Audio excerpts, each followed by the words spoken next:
Das 13h06, relatoria da desembargadora Denise Alves Horta, processo número 22 da sala, 11.821.02.2014. Inscrito Dr. Paulo de Tarso Ribeiro Bueno, pelo segundo recorrente, presente. Doutora Denise, apenas a conclusão, por gentileza.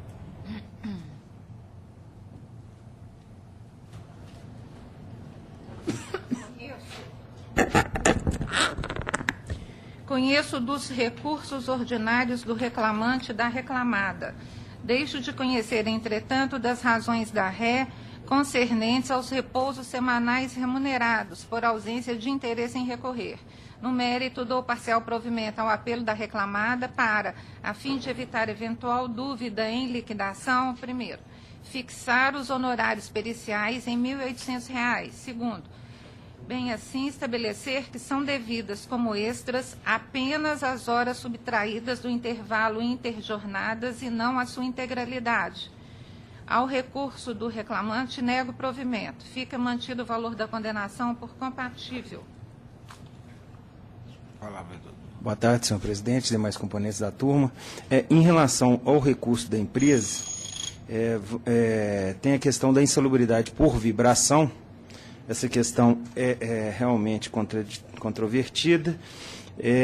Caiu na zona B a medição, e entende-se, então, que realmente não há como se caracterizar a insalubridade. A zona B é uma região de precaução e não efetiva insalubridade, tanto que hoje o próprio Ministério do Trabalho entendeu por bem como o limite de tolerância é 1,1.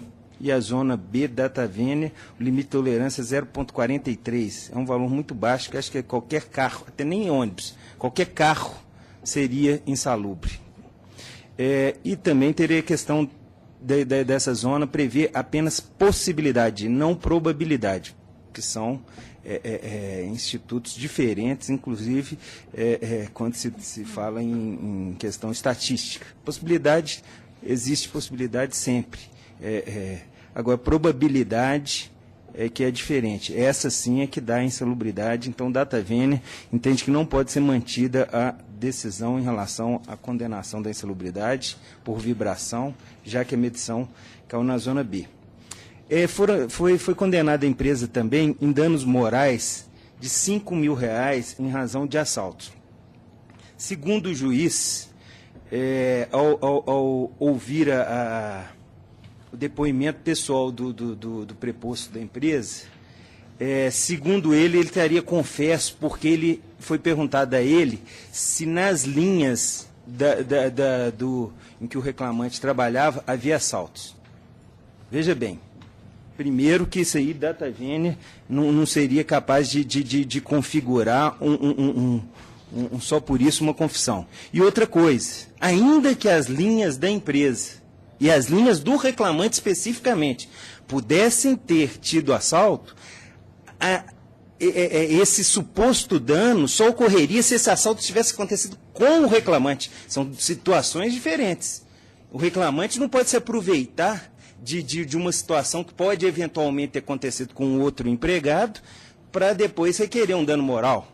Data vênia. E a pergunta que foi feita ao empregado não foi se houve assalto com o reclamante, mas se na linha do reclamante tinha assalto ou não. Quer dizer, é uma pergunta extremamente vaga para se admitir uma confissão dessa natureza. Então, data vênia entende que não houve essa confissão e esses danos morais são indevidos, além da questão da responsabilidade subjetiva, que não foi comprovado, o efetivo dano não foi comprovado, e data vênia não poderia ser deferido uma indenização, ainda mais uma indenização num valor tão alto como esse. E, por fim, a questão da unicidade contratual. Entendeu-se que havia unicidade contratual porque a empresa teria dispensado o reclamante. Ele teve, parece que, 4 contratos, e nesses 4 contratos a empresa dispensou. Mas o reclamante não pediu dispensa. Não interessa aqui para você entender uma fraude, que o fato da empresa ter dispensado o empregado e depois mais de 6 meses contratado ele depois, 6, 7, 8 meses e tal, ele teve realmente vários contratos, mas não dá para entender, admitir que a empresa teria buscado fraudar, sendo que ela paga aviso prévio, paga 40% de fundo de garantia. Que fraude é essa da Datavene? Que ela toma um maior prejuízo em ficar fazendo essas pequenas rescisões. Datavene, não há como se admitir a unicidade contratual e, assim sendo, só o último contrato que poderia ser levado em consideração, em razão da prescrição dos anteriores. Então, entende, Datavene, vão rebater esses 3 pontos. Questão da insalubridade de vibração, caiu na zona B, não poderia ser dado adicional. O dano moral, pois o reclamante, não ficou comprovado que o reclamante efetivamente tenha sofrido qualquer assalto. E a unicidade contratual, porque o simples fato da empresa dispensar não gera qualquer presunção de fraude. Obrigado. Eu vou a palavra do relator.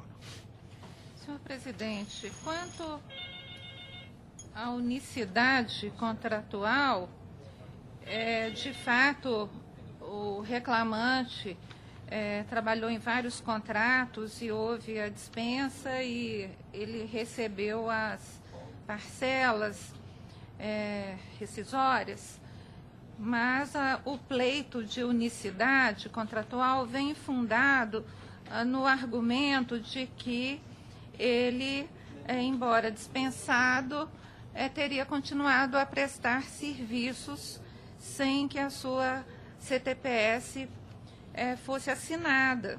E a testemunha indicada pelo laborista confirmou esse fato. Disse que o reclamante, embora tenha sido formalmente dispensado ao longo do período contratual, continuou a prestar serviço sem que a sua CTPS tenha sido anotada. Então, com base na prova produzida, eu estou entendendo que, de fato, houve a continuidade da prestação dos serviços, embora tenha havido a formalização do rompimento contratual. E, naturalmente, senhor presidente, essa prestação de serviços, após a formalização do rompimento contratual, configura a unicidade contratual da Datavene. Se há interesse de qualquer das partes nesse estado de coisas, evidentemente, isso não pode afastar o direito do reclamante quanto a ver reconhecida a unicidade contratual. Quanto ao adicional de insalubridade, eu tenho entendido, senhor presidente, que durante o período em que vigorou a norma, que dispunha a respeito de ser devido o adicional de insalubridade pela exposição à vibração, eu entendo que ela é aplicável e, portanto, eu defiro o adicional nesse período. E, no caso, em apreço, considerando também o entendimento consignado no laudo técnico, eu estou mantendo a sentença que deferiu o adicional de insalubridade por esse agente. Quanto à indenização por danos morais, essa questão de assalto em linhas de ônibus, né, coletivos urbanos, eu tenho entendido, senhor presidente, que o dano moral, ele é devido, né, não é simplesmente uma responsabilidade do Estado, ponto e acabou, e aí não, porque é do Estado, então os trabalhadores nessas linhas ou pediriam indenização ao Estado, ou então ficariam sem a indenização. Eu entendo que não é assim. O empregador, ele assume o risco, não é? E ele tem que envidar esforços no sentido de colaborar com o Estado. Não se nega que haja obrigação do Estado, é inafastável isso, é uma obrigação constitucional, inclusive o Estado prover a segurança dos cidadãos, né? Todos eles. Mas cumpre a todos na sociedade, especialmente aos empregadores que assumem uma atividade econômica de risco, e no caso em empresas de transporte coletivo que atuam numa região em que os assaltos são frequentes. Essas empresas têm que tomar providências no sentido de tentar minimizar isso, se não afastar totalmente essa possibilidade. E é difícil, nós estamos vivendo um momento difícil, os assaltos estão aí a toda hora, mas os empregadores têm que atuar nesse sentido, né, para prover a segurança dos empregados e também daqueles dos usuários dos seus coletivos. Então, neste caso em específico, o preposto indagado, ele informou desconhecer se algum ônibus conduzido pelo reclamante já foi assaltado. Então, eu estou entendendo que esse desconhecimento atrai a aplicação da pena de confissão ficta, data vênia, neste caso, a alegação era de que a linha já tinha sido assaltada e o reclamante submetido a esse constrangimento, então eu estou acolhendo como verdadeira essa alegação.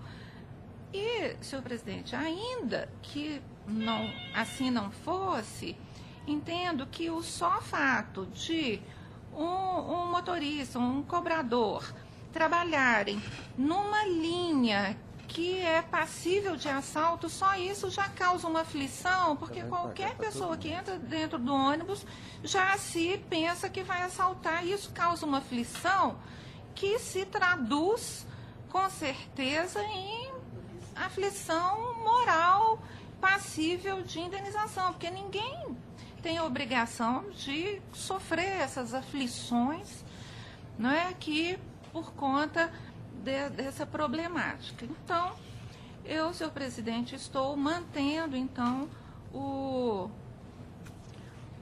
a sentença no particular aspecto e, portanto, a conclusão inicialmente lida.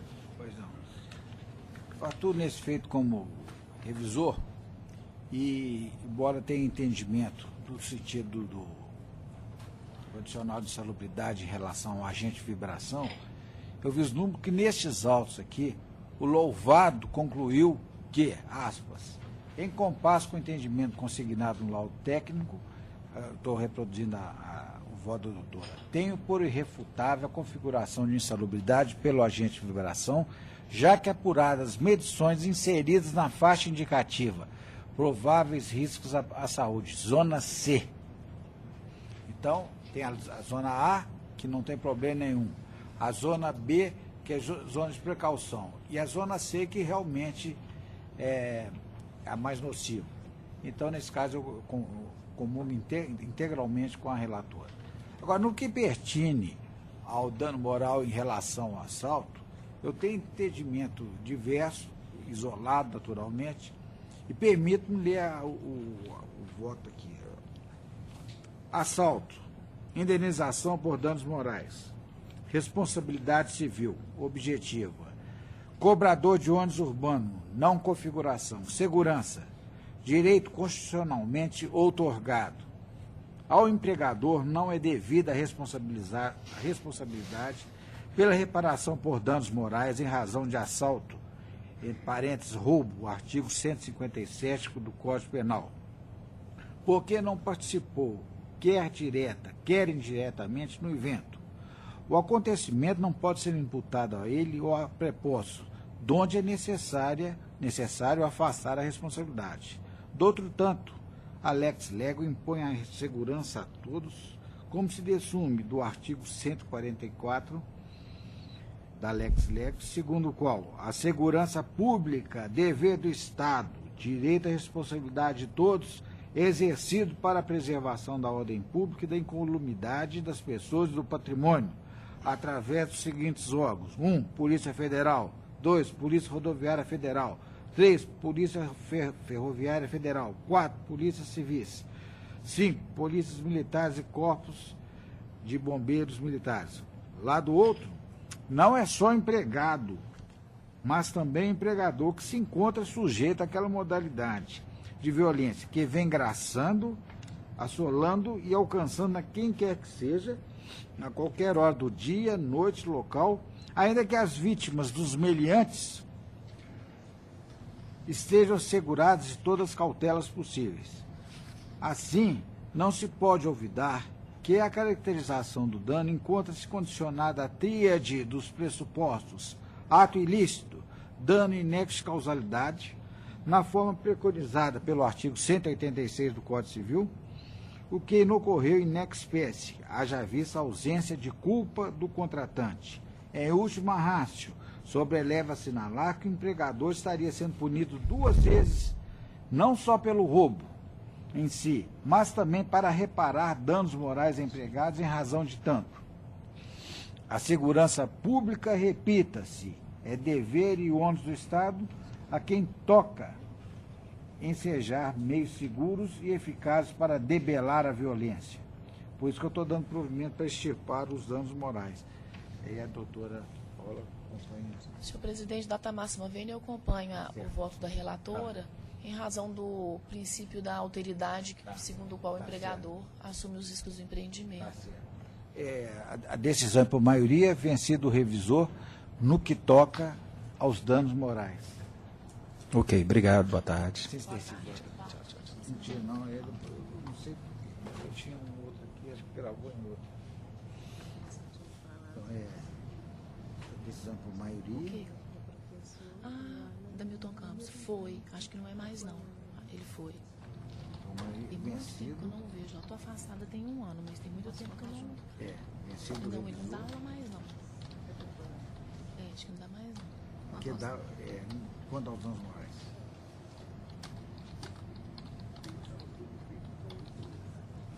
Só assim, isso mesmo. Ele é do conselho.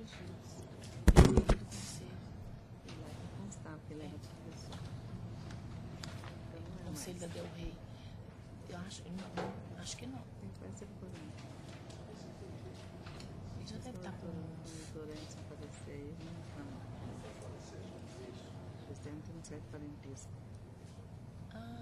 Edson Fiuza. Processo número 7, da sala das 13h06, relatora desembargadora Denise Alves Horta. Processo 10.311.87/2016. Votam desembargador Paulo Chaves Correia Filho e desembargadora Paula Oliveira Cantelli. Inscrito Dr. Matheus Campos Caldeira Brantes, pelo segundo recorrente, presente.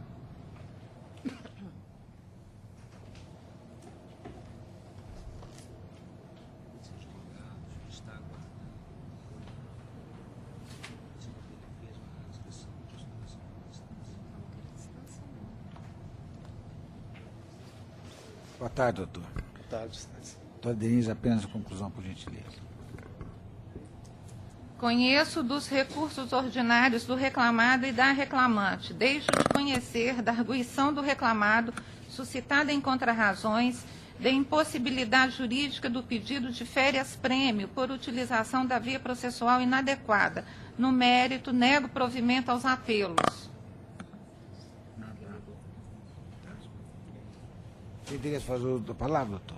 Sim, excelência. Tem prazo. Excelentíssimo senhor desembargador presidente, na pessoa de quem cumprimento os demais desembargadores que compõem essa egrégia turma. O caso trata-se de férias-prêmio do município de João Monlevade. É um caso que já vem sendo trazido aqui para o TRT, para esse tribunal, em diversas turmas, em várias causas. E vou ser bem breve e objetivo na explanação aqui a respeito desse tema, citando principalmente 2 julgados aqui do TRT, da juíza convocada, excelentíssima senhora Marta Halfeld. Em primeiro lugar, esse direito, esse benefício dos servidores lá de João Monlevade, ele foi determinado, foi previsto na lei orgânica do município, que suscita alguma discussão a respeito da constitucionalidade dessa previsão. Mas, assim como a sentença abordou, mas há um detalhe que lá no município de João Molevade há uma lei municipal que dispõe sobre isso, diz respeito à Lei 402 de 1975, no artigo 85, ela diz textualmente que, após cada decênio de efetivo exercício ao funcionário que as requerer, conceder-se-á férias-prêmio de 6 meses consecutivos com todos os direitos e vantagens ao cargo efetivo. Ou seja, tendo em vista essa lei municipal, qualquer argumento a respeito da constitucionalidade dessa previsão na lei orgânica cai por terra. Além do mais, e aqui eu passo a citar os fundamentos da juíza convocada, nessa oportunidade, doutora Marta Halfeld, mesmo que se considere essa previsão da lei orgânica, ainda assim é possível. Diz ela, abre aspas, a questão diz respeito à possibilidade, uma vez adotado o regime da CLT, como é de fato lá em João Molevade, qualquer lei, norma que verse sobre o contrato de trabalho equipara-se a regime a leis próprias da empresariais, de regulamento de empresa, como é o caso, então, portanto, deste direito das férias-prêmio. E avançando no mérito do direito, do benefício, como diz também nessa ementa, nesse julgado, a questão primordial cinge-se aqui a saber se a expressão lá da lei servidor, ela alcança também os servidores seletistas, porque no caso de João Molevade, essa lei, ainda em 1975 e posteriormente na lei orgânica, ela foi editada sob a égide do regime estatutário. No final do próprio ano de 1989, da lei orgânica, esse regime foi alterado para a CLT. E posteriormente, inclusive, foi feita uma emenda a essa lei orgânica, ou seja, já sob o âmbito da CLT, do regime da CLT, foi feita uma alteração, uma emenda, sobre esse direito das férias-prêmio, mantendo ele apenas regulamentando algum aspecto. Ou seja, o servidor público em João Molevade existia antes estatutário e em 1989 passou a ser apenas seletista, assim como é hoje. Ou seja, como bem diz aqui esse acórdão da doutora Marta, há que se saber qual é o alcance, portanto, da expressão servidor que consta lá nesse direito. E ela bem disse aqui, abre aspas, o benefício da férias-prêmio é instituído pela norma matriz do município de forma genérica, sem fazer qualquer distinção quanto à especificidade do vínculo jurídico estabelecido entre o servidor e a administração.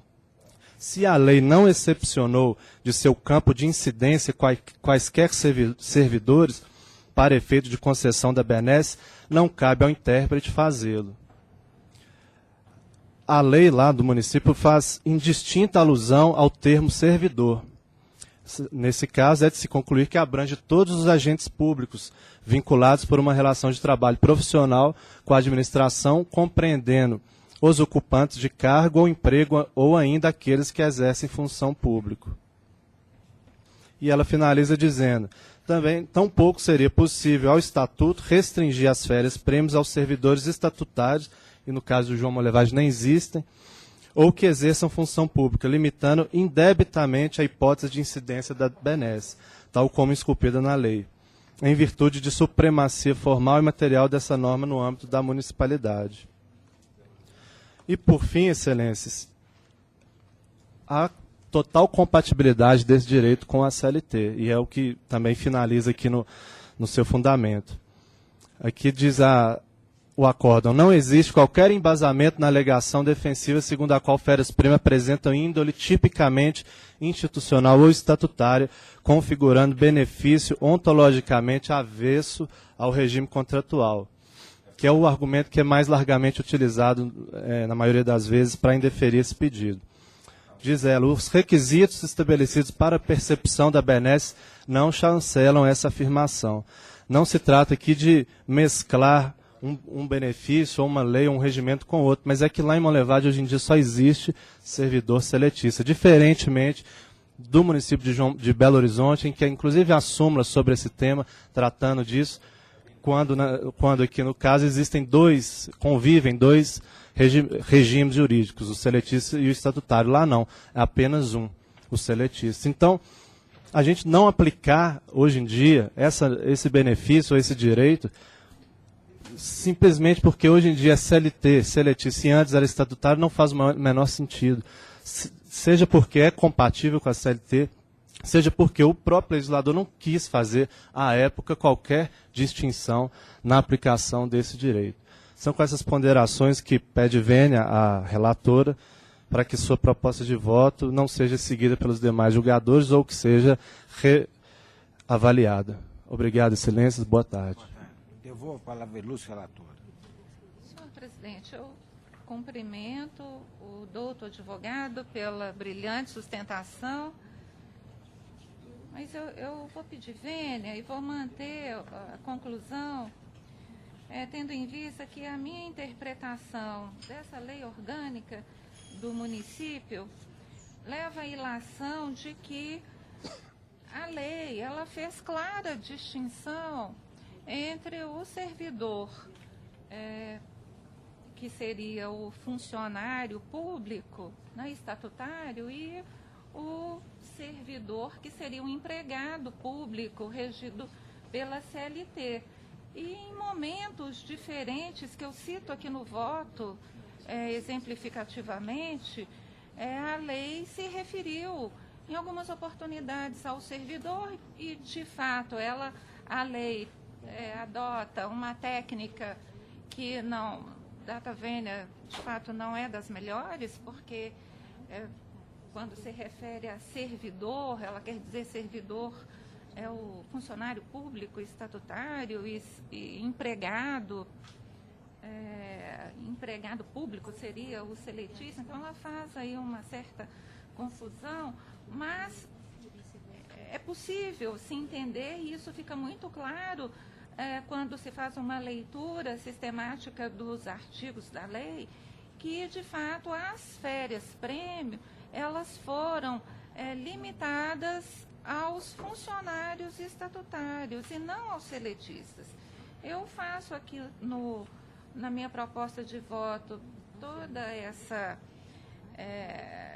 a exemplificação, né, do tratamento que a lei confere a uma e a outra categoria, e concluo então que de fato correta a sentença que indeferiu, porque ao utilizar a expressão servidor público, a lei orgânica se refere aos servidores estatutários, ao passo que, quando utiliza a expressão empregado público, se refere aos seletistas. E é exatamente essa discussão, e o artigo 145 é dirigido ao servidor público e não ao seletista.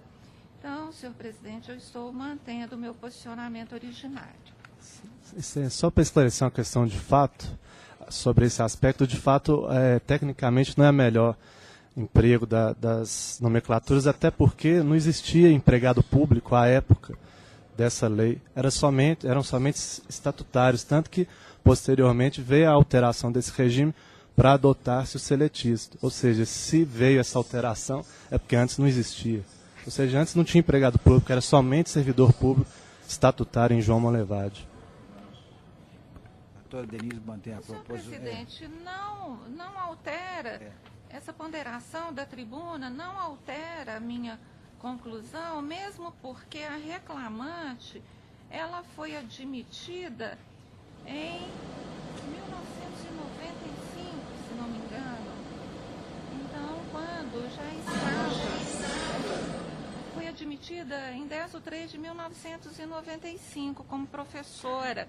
Então, essa questão aí dos estatutários e dos seletistas, nessa época, isso era um fulgor da época. Eu lembro exatamente que eu era titular de vara nesta época, então a gente julgava todos os dias vários processos relativos a essa questão aí regime de um e de outro, etc. Então, realmente, isso não altera o meu posicionamento.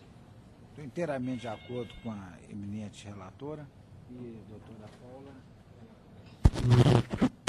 Em que pese o brilhante voto da eminente relatora, eu, data máxima vênia, eu daria provimento ao apelo da autora, tanto no que se refere às férias-prêmio, como no que se refere aos honorários advocatícios. Então, a decisão por maioria, vencida a eminente desembargadora Paula Oliveira Cantelli, que dava provimento ao apelo da autora para deferir a licença, As férias-prêmio as férias-prêmio e honorários assistenciais. as férias-prêmio e os honorários assistenciais. Assim se decide. E mais um. Só a majoração do percentual. Os honorários foram Tá certo. deferidos. Apenas a majoração do percentual. Né? Majoração dos honorários periciais. Eu majoraria. Você vai ser proclamado, você vai ser apregoado o outro processo em que nós fazemos sustentação oral também, Excelência. Ele é físico, não é virtual, é físico. Então só... Perfeito. Tá, muito obrigado, bom trabalho.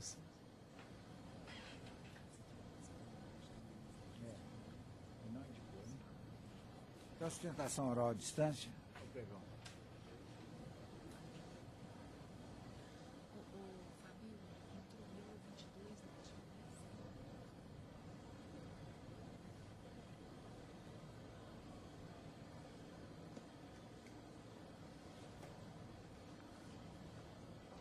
Processo número 48, da sala das 13 horas e 11 minutos, de relatoria do desembargador Paulo Chaves Correia Filho. Processo 11947-52 de 2015. Voto desembargadora Paula Oliveira Cantelli, desembargadora Maria Lúcia Cardoso de Magalhães. Inscrita doutora Bárbara Rodrigues Morinaga, do Foro de Uberlândia. Boa tarde, doutora. Boa tarde, doutora.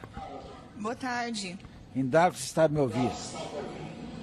Estou ouvindo. O senhor está me escutando? Sim, senhora. Eu gostaria de, inicialmente, de dizer o seguinte. Quando se tratar de inscrição à distância, é necessário que o advogado indique a vara de onde está falando, de onde pretende fazer a sustentação. Porque nesse caso aqui não foi indicado, foi passado por e-mail, né? E-mail não indicou qual a vara. Então, da próxima vez, por gentileza, indicar o local da vara. Certo, excelência. Não.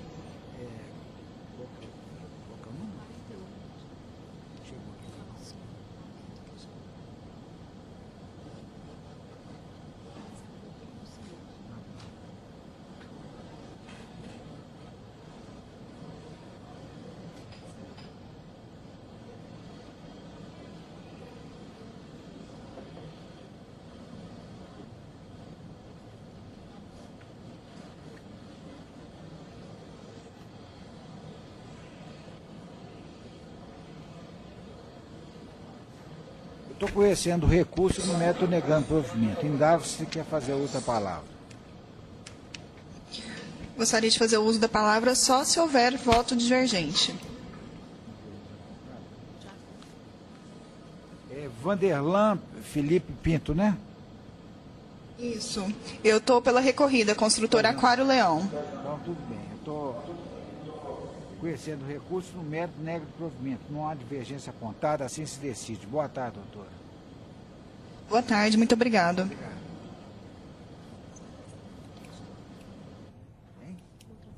Pode.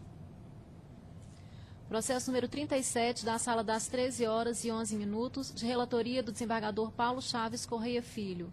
Processo 11.273.74/2016. Voto desembargadora Paula Oliveira Cantelli e desembargadora Maria Lúcia Cardoso de Magalhães. Inscrito doutor Fernando Souza Leles Júnior, do Foro de Uberlândia. Parece que é ausente. Doutor? Não está ausente, né? Parece que foi embora.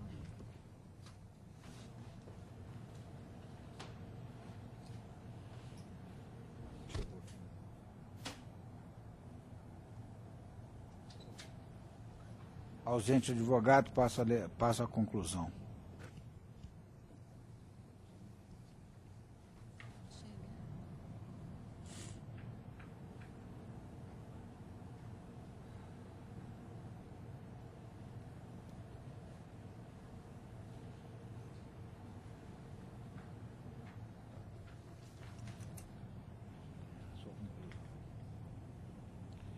Com êxito do recurso interposto, o mérito dou-lhe provimento para reformar a sentença que extinguiu o feito sem resolução do mérito e determinar o retorno dos autos de origem para que proceda ao regular prosseguimento feito como de direito.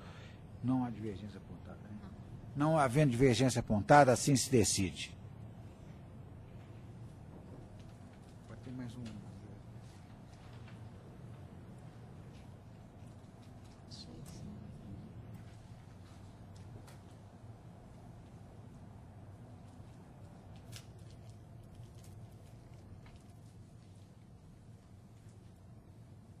Processo número 8, da sala das 13h11, de relatoria do desembargador Paulo Chaves Correia Filho. Processo 10.499-23/2015. Inscritos Dr. João Batista Pacheco Antunes de Carvalho, Dr. André Loureiro Silva e Dr. Rodolfo Henriques do Nazareno Miranda, ausentes.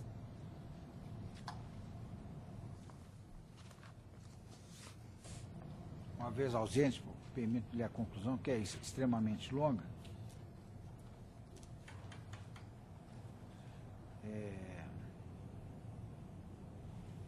Não conheço o recurso interposto pela reclamada. Quanto ao recurso interposto pelo reclamante, também a intenção ao princípio da unirrecogibilidade. Conheço apenas os temas ventilados na sentença de detal, competindo asseverar que os itens sobressados de um acordo anterior serão analisados neste voto. No mérito, nos termos da fundamentação, parte integrante deste deciso, dou parcial provimento ao recurso interposto pelo reclamante para a. Condenar a reclamada ao pagamento de 1 hora extra por infração ao intervalo entre a jornada, nos dias em que a jornada perdurou por mais de 6 horas, conforme será efetuada na fase de liquidação, com os mesmos reflexos e parâmetros de cálculos definidos da sentença, para as horas extras de itinerário e de redução ficta da hora noturna. B. Condenar a reclamada ao pagamento de 14 minutos extraordinários por dia efetivo labor, com reflexo em repousos, férias acrescidas, 13º FGTS com 40%, mantidos os parâmetros de liquidação fixados na origem.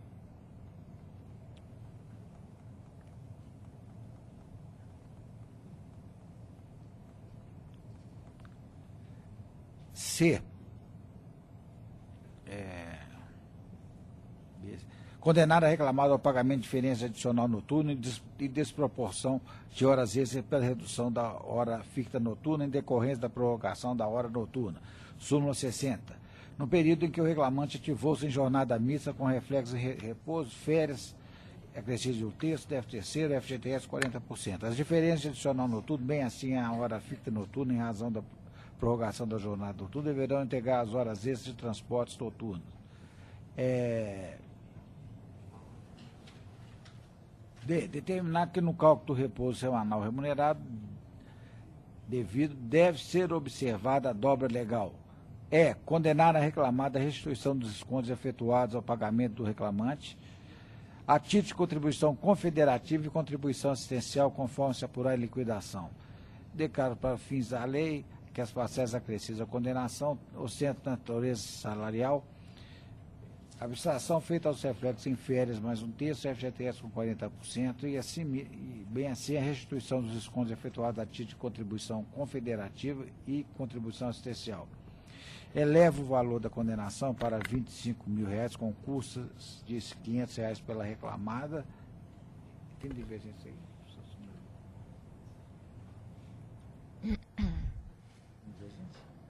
Sem divergência não tem. Não havendo divergência apontada, assim se decide.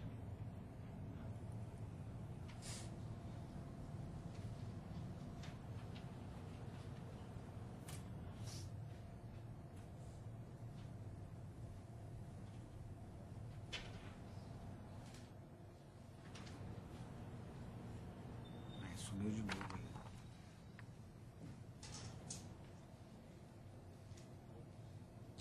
processo número 26, da Sala das 13h11, de relatoria do desembargador Paulo Chaves Correia Filho. Processo 10.860.39/2016. Voto a desembargadora Paula Oliveira Cantelli e desembargadora Maria Lúcia Cardoso de Magalhães. Inscrita a doutora Tatiana Neves Silva Noronha pelo recorrente presente. 26. Essa palavra eu consigo falar.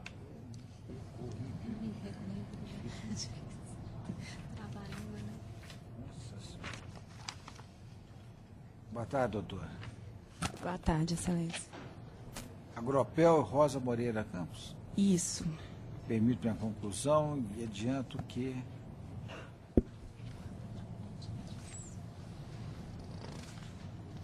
há uma pequena divergência aqui.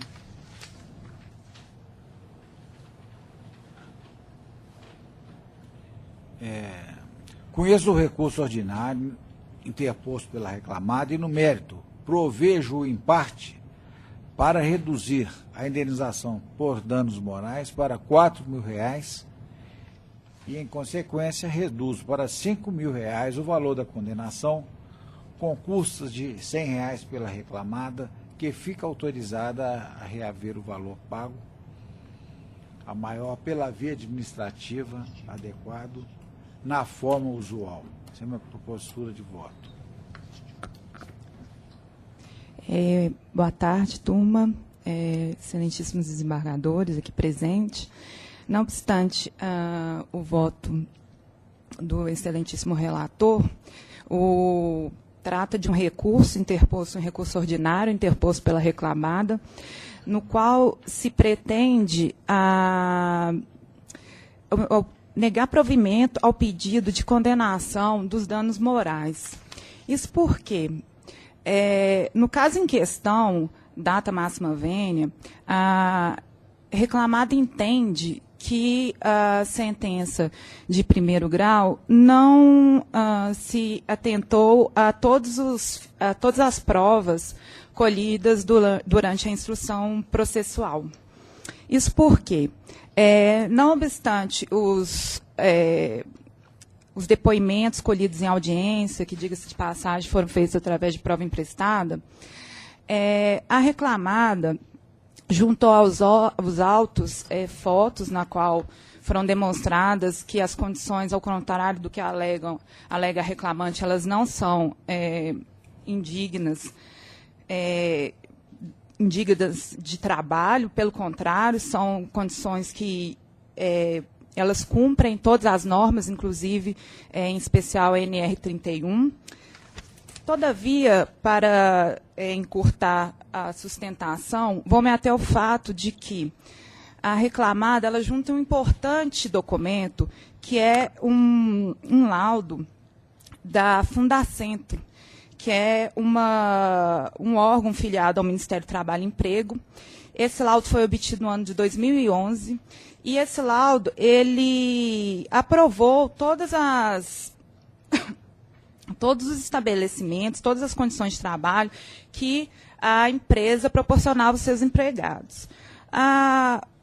O que questiona a empresa é que, como ela pode ter obtido um laudo do Ministério do Trabalho e Emprego, o próprio órgão que regulamenta e fiscaliza as condições de trabalho, e não ter reconhecido que as condições de trabalho dela respeitavam as normas reguladoras.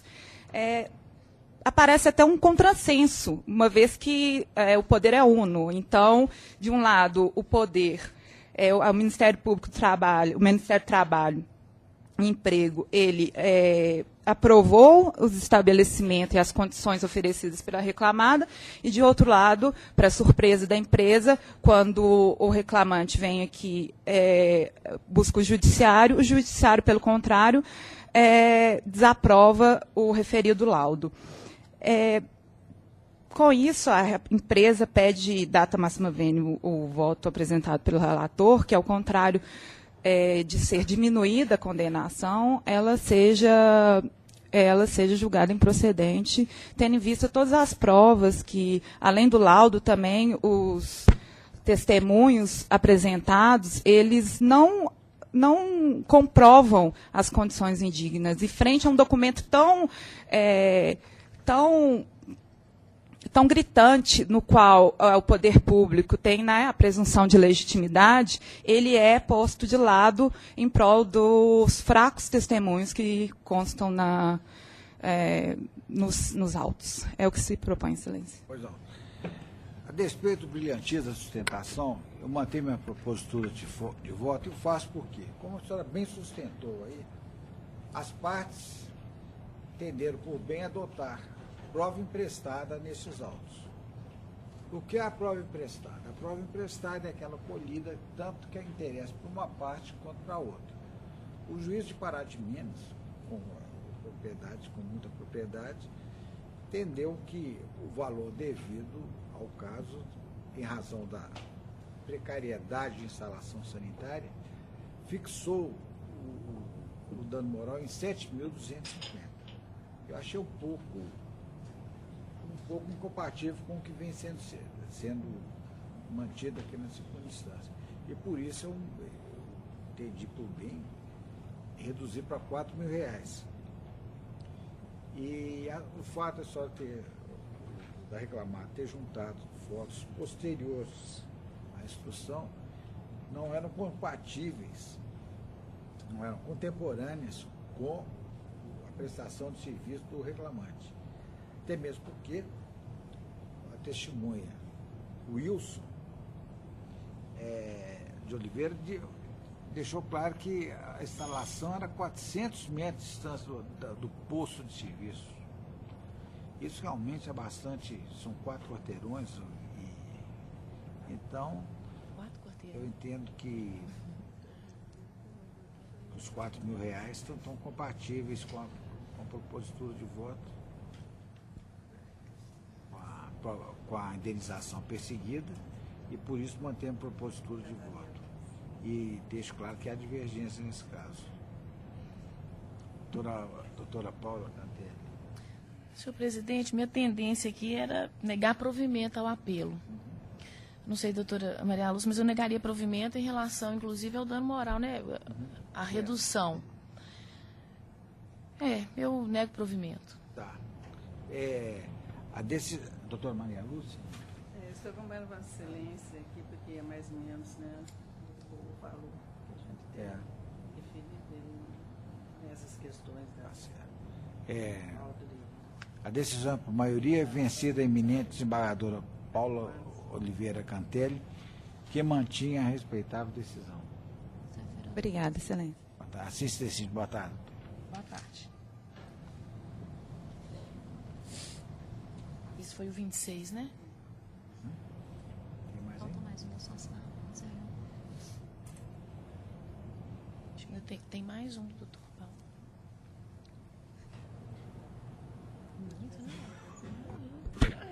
Processo número 19, da sala das 13h11, de relatoria do desembargador Paulo Chaves Correia Filho. Processo 10.684.80/2016. Votam a desembargadora Paula Oliveira Cantelli e a desembargadora Maria Lúcia Cardoso de Magalhães. Inscrito doutor Elbert Antônio Mendes Xavier, pelo recorrido presente. Boa tarde, doutor. Boa tarde. É um prazer revê-lo aqui na tribuna após muitos e muitos anos trabalhando em Pedro Leopoldo, Santa Luzia. E o senhor está atuando aqui em favor de... José Gonçalves Mendes, recorrido. Corrido.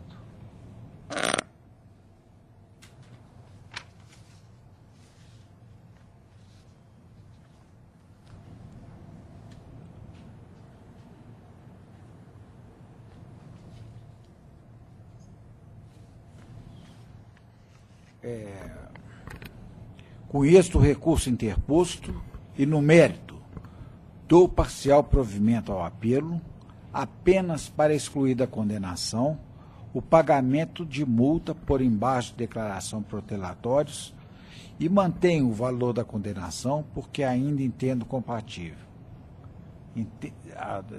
Indago se quer fazer uso da palavra, doutor. A divergência? Não. Não há divergência apontada, não. Agradeço a Vossa Excelência e as desembargadoras que compõem a turma. Assim se decide. Obrigado. Boa tarde, doutor. Prazer em revê-lo, viu? E foi meu, Excelência. Boa tarde. Oração da doutora Paula. Agora está na sala da senhora.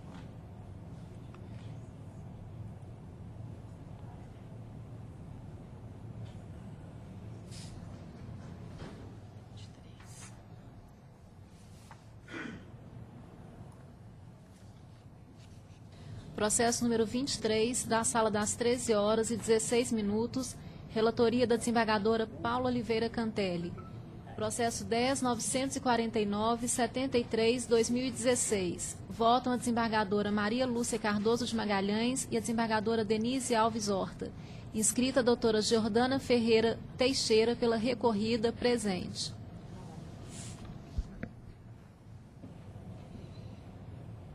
Boa tarde, doutora. Boa tarde, Excelência. Boa tarde.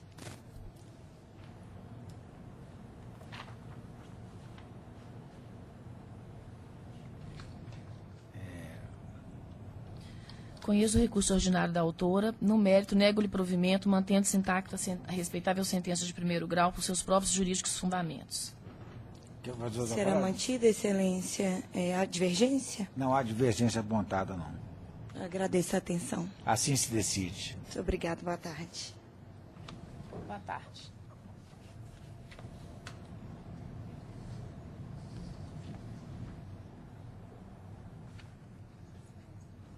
Agora é o...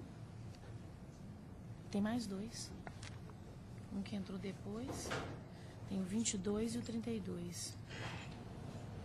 Acho que o primeiro é o 32. Processo número 32, da sala das 13 horas e 11 minutos, relatoria da desembargadora Paula Oliveira Cantelli. Processo 12.805-83-2014. Votam a desembargadora Maria Lúcia Cardoso de Magalhães e desembargadora Denise Alves Horta. Inscrito o doutor Rodrigo Gontijo Maia, pelos recorrentes, presente. Doutora Paula, apenas a conclusão, por gentileza. Conheço de ambos os recursos e, no mérito, nego provimento ao apelo do réu. Dou provimento parcial ao o recurso adesivo da autora para majorar a indenização por danos morais para R$200 mil. Majoro o valor da condenação para R$900 mil com custos adicionais de R$2 mil pelas réis. É a conclusão. Tem interesse em fazer uso da palavra, doutor? Sim, senhor. Com a palavra.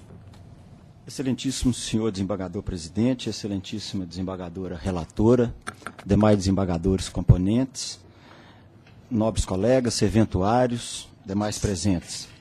Trata-se de uma ação de indenização decorrente de um lamentável acidente de trabalho em que houve uma grave lesão no braço esquerdo, onde foi amputado no antebraço esquerdo da autora. No entanto, o voto da ilustre relatora não deverá ser acompanhado pelos demais, tendo em vista que, no caso, está plenamente caracterizada a culpa exclusiva da reclamante. E isso está caracterizado, excelências, eu vou pensar alguns tópicos, entreguei memorial nos gabinetes e não vou aqui repetir o memorial. Mas um dos fundamentos para a sentença ter deferido a condenação foi justamente a inexistência de treinamento. Mas não se verifica nos autos essa inexistência.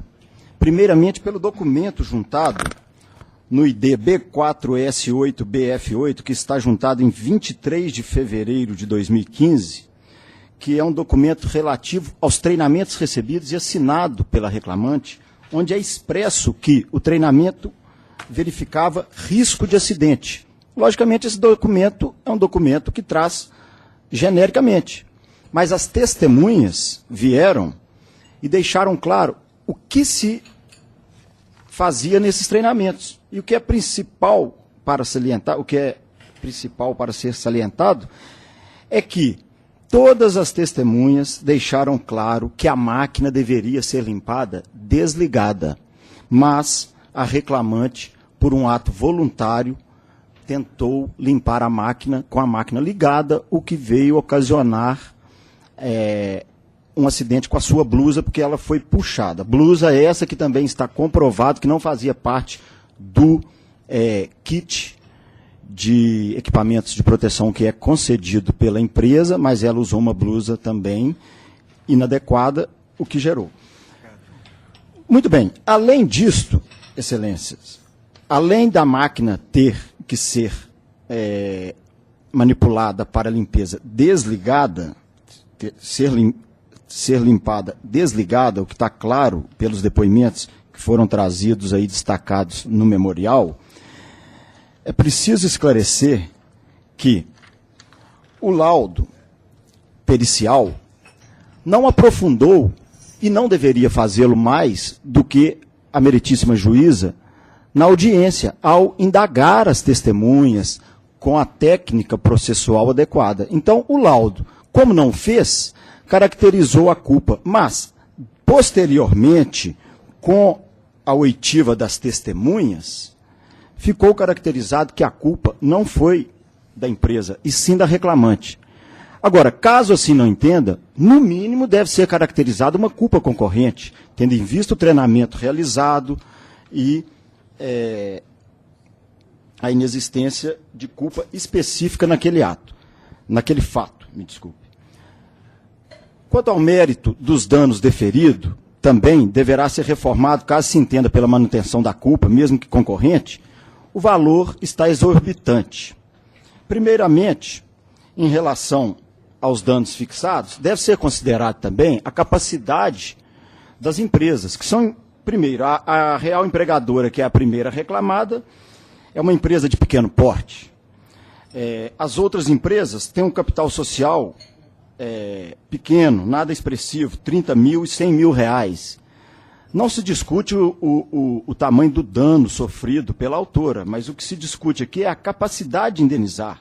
Realmente, o valor proposto pela relatora, que deve ser reduzido, dado em primeiro instante, mas agora ainda majorado, leva à insolvência das empresas. Não terão condição de arcar com esse valor.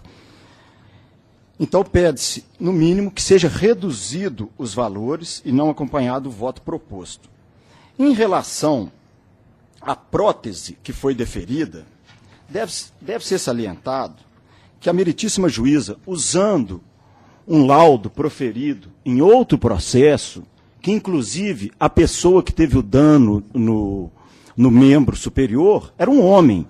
Nesse caso é uma mulher, mas a meritíssima juíza, por conta própria, decidiu utilizar o laudo, sem abrir oportunidade para as partes impugnar esse laudo, porque foi uma novidade na sentença.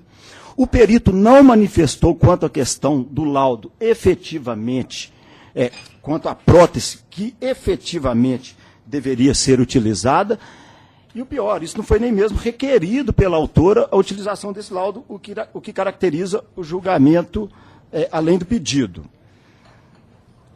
Outra questão que deve ser reformada em relação ao julgamento de primeira instância é que foi deferido que, caso venha a falecer a vítima, a reclamante, que essa pensão deferida, a pensão mensal deferida, que muito se discute, aliás, a pensão mensal que foi deferida, ela é de caráter cível ou ela é de caráter previdenciário? Porque se ela é de caráter previdenciário, está tendo uma duplicidade, tendo em vista que ela já recebe a incapacidade pelo INSS. Ela está afastada pelo INSS e vem recebendo. Então, se ela é de caráter cível, ela não se pode ser transmitida aos herdeiros, porque ela é pessoal. Se ela é previdenciária, ela tem que ser, então, cancelada, porque já se recebe e estaria havendo uma duplicidade. Mas, de toda forma, não cabe transferência para herdeiros de uma pensão mensal que é totalmente pessoal. Então, pede a reforma nesse tópico também e que não seja acompanhado o voto. Ademais, a reforma para se majorar o valor do dano, não se discute que houve sim um recurso adesivo pedindo a majoração, mas também não ter sido ajuizado, protocolado o recurso ordinário, demonstra a própria satisfação da autora com o valor que havia sido deferido em primeira instância. E agora, posteriormente, com o ajuizamento do recurso ordinário, é que se fez o adesivo, que demonstra que, então, o valor estava, sim, muito compatível, não tendo motivo para ser majorado. Então, Com essas ponderações, pede que o voto da ilustre relatora não seja acompanhado pelos demais componentes. Devolvo a palavra à ilustre relatora. Primeiramente, eu acuso o recebimento do memorial e parabenizo o procurador pela brilhante sustentação oral. E, bom, em relação ao acidente do trabalho, esse acidente ocorreu nas dependências da Ré, enquanto a autora lavava a rosca da máquina de moagem dos ossos dos animais. O acidente é um fato incontroverso e a análise da questão aqui restringe-se à análise da culpa. E, inclusive, a Ré pretende a reforma da sentença, um argumento de que seria a culpa exclusiva da autora, embora, eventualmente, tenha concordado com a culpa concorrente. Bom, o laudo pericial, no laudo pericial, a ilustre perita, ela afirma que houve ocorrência de um grave acidente do trabalho com dano corporal estabelecido e inviabilidade do retorno à função originária. E informou ainda a ilustre perita que a autora exercia a função de auxiliar de linha de produção nas dependências da terceira Ré em essa atividade de produção de farinha de carne, osso e sangue e sebo bovino, que é matéria-prima para a produção de ração animal. E que a primeira tarefa da empregada era a realização da limpeza do seu local de trabalho e dessa máquina denominada tova, que era operada pela autora. O laudo pericial retrata muito bem o acidente e, resumindo, o que ele nos diz? Que essa empregada, ela encontrava-se com uma mão com a mangueira de pressão, uma mangueira de pressão para lavar essa máquina, e a outra escorando assim na máquina. E a roupa dela prendeu de fato na máquina, que sugou ela para dentro da máquina e o braço foi embora. A sorte foi que a roupa rasgou, senão teria ido o corpo dela todo, teria sido esmagado pela máquina. Essa autora ainda ela continua afastada pelo INSS, sob o código B91, e o perito também, a ilustre perita também afirmou que a autora sofreu perda total do membro superior, segundo a tabela da SUSEP, a incapacidade laborativa é de 68,33% e o dano estético em grau máximo, e apresenta ao obreiro um dano psicológico acentuado. Então, não há dúvida em torno de que o dano efetivamente suportado pela empregada e do acidente sofrido, que foi no dia 16 de agosto de 2005, em que ela teve esse braço amputado pela máquina que limpava. O laudo pericial também concluiu que a autora não recebeu o treinamento necessário para operar e limpar a máquina que ocasionou o acidente, que os treinamentos eram realizados por outros empregados mais experientes, mas não havia realização de cursos e treinamentos específicos, ministrados por profissionais da área de segurança e saúde do trabalho, buscando orientar os operadores de tais máquinas dos riscos de acidentes e da proporção de seus resultados. Que na época do acidente não havia barreiras físicas entre o trabalhador e a máquina. Mecanismo que tem a finalidade de prevenir ou proteger contra o transporte incontrolado de massa, energia ou informação. Que o equipamento não possui sistemas facilitadores para a realização de sua limpeza, que não há um sistema emergencial de desligamento do maquinário, ou seja, uma parada de emergência que você pode ir rapidamente apertar e parar a máquina, que o equipamento é desligado apenas pelo painel de controle que encontra-se a 7 metros de distância entre o maquinário e esse painel central, que esse painel faz o controle de outras 3 máquinas distintas da do setor, que não há identificação no painel que diferencie qual comando é para qual máquina, o que só pode ser realizado com a experiência do trabalhador que estiver operando essa máquina. E no mesmo sentido foi a prova oral colhida, né? Porque as testemunhas também mencionaram que a máquina em que incorreu o acidente não possui mecanismo de evitar ou minimizar acidentes e que o treinamento se restringia apenas em demonstrar como funcionava o sistema de produção. E ainda que não era realizado por profissionais, como informado na perícia, mas por outros empregados que tinham uma prática um pouco maior. Então, como se vê, tais fatos são suficientes, a meu ver, para caracterizar a culpa da ré no infortúnio retratado nos autos e, portanto, preenchidos os pressupostos previstos no artigo 186 e 927 do Código Civil. A reparação indenizatória pelos danos causados à empregada é uma medida que se impõe. Eu saliento que a culpa do empregador em acidente de trabalho para fins de responsabilidade civil ampara-se também na ausência de observância das regras de segurança previstas na legislação ou no dever de adotar diligências necessárias e previsíveis para eliminar os riscos do trabalho que porventura possa trazer ao trabalhador. Tanto é verdade que, se a ré tivesse colocado a barreira de proteção, como fez após o acidente em exame, isso não teria acontecido. Há várias fotos aí nos autos dessa máquina, e antes do acidente e após o acidente com a proteção. E a diferença realmente é gritante. Bom, com base, o voto é longo, e com base nessa fundamentação, eu comungo do entendimento do doutor juiz Acó, no sentido de que o fato da empresa da ré ter permitido que a autora realizasse a limpeza da máquina sozinha, sem a presença de outro empregado para ajudá-la ou para interromper o funcionamento da máquina, evitando assim o infortúnio, sem dúvida alguma, constitui um fator determinante para a ocorrência do acidente. Logo, a pretensão da ré de ter excluídas da condenação as indenizações deferidas, a meu ver, não se sustenta, motivo pelo qual eu mantenho a sentença neste aspecto. Bom, em relação, eu vou me ater aos pontos levantados da tribuna.